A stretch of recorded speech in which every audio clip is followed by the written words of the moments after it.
It's big business, you know. It's a blessing to be here. And what more can I say? I've got to get the win.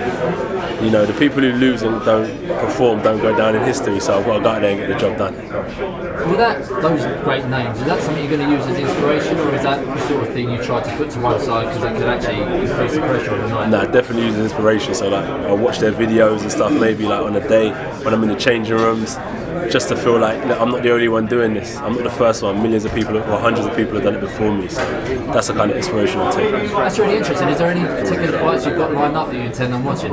Not yet. I always watch different fights, but yeah, I'll be watching. I like the Riddick Bowe and Andrew Ruiz Jr. That's a good fight too. And can I ask?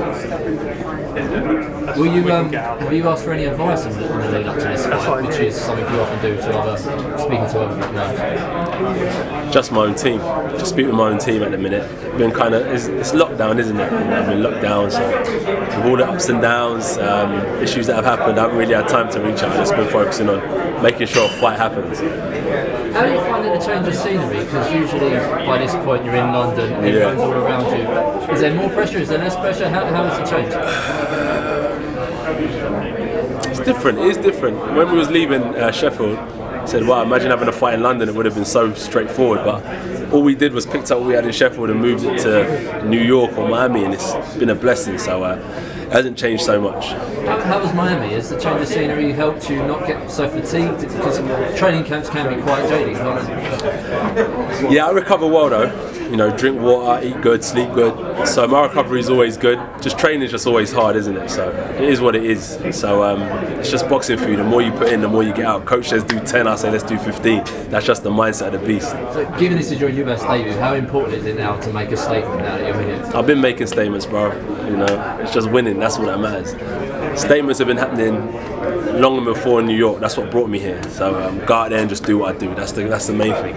Don't put that's the pressure that you're talking about. Don't put that on my shoulder. Not that long ago, we were expecting you to fight Jarrell Miller on Saturday. Yeah. Have you thought about, or if I ask you now, how do you think he'll be feeling on Saturday watching you two in the ring? I don't think he really cares. I think he'll fight again, but I don't think he's really that bothered. I think he's got that mindset. It is what it is.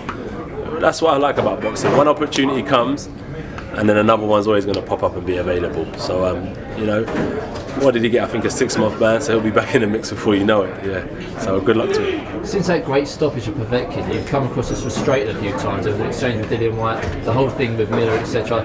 Is this really unfortunate for Ruiz that he's coming up against you when you've got this frustration to get off his chest? Ruiz is a good fighter, man. You know, he's not worried about none of the feelings and emotions. He'll get in there and do what he does best and try and beat me. That's the main thing. He's going to try in it. So I'm going to be in his way. Just trading, just going to war. I could fight now if I had to. Is there a sense of frustration? Has that been there? Nah, not at all. The frustration is just waiting around now. I could go to the arena now and I feel like I could fight. So I'm ready to rock and roll. And finally, how much easier has this been to prepare for if you compare it to when Takam came in? Really late notice. You've actually had quite a lot of time to prepare for Ruiz. Yeah, the thing with Takam, I always knew that he was on standby. And then, you know, like Eddie, as you've seen, like with this fight as well. I think it's happened before with other fighters was talking about it. But even with this fight as well, it's been the same situation. So I'm just kind of used to it now. We know how to work around it. That's why it's important to have a good team around you that can always it's not even just me, it's the boxing fans that book tickets, plane tickets and stuff like that. They're a good team who kind of made sure that this event still goes on.